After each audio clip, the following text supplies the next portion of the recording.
malaya, makawikang pagbati sa ating lahat. Alam niyo ba na ang Pilipinas ay isa sa pinaka-apektado ng climate change?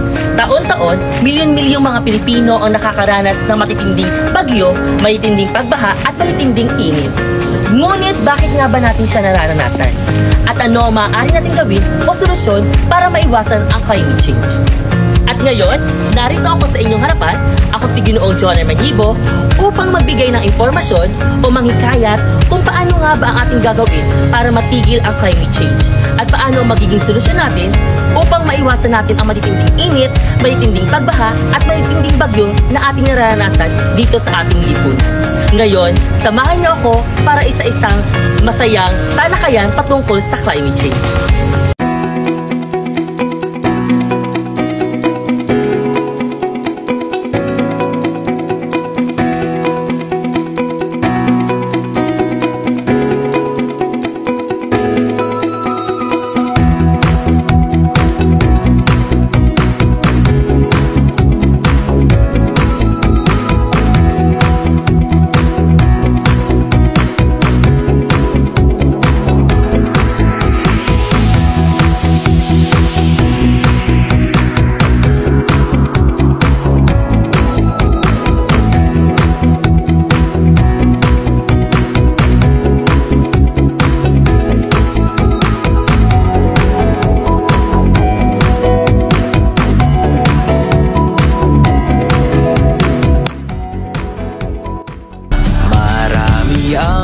Nangangamba, tayo pa rin ba ang pag-asa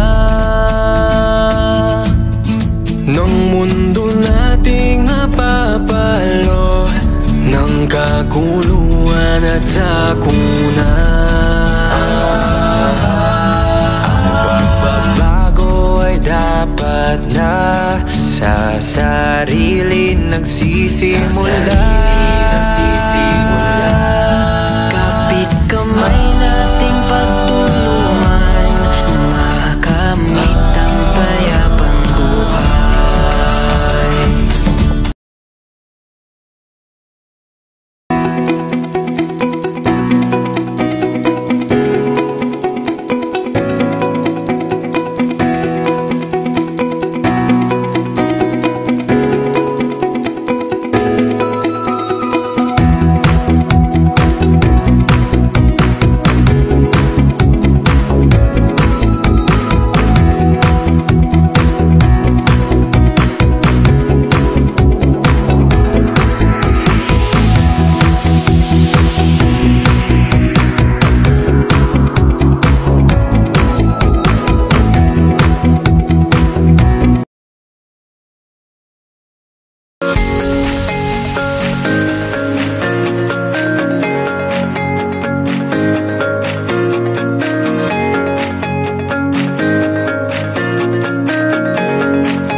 Climate change ay malaking hamon sa atin ngayon.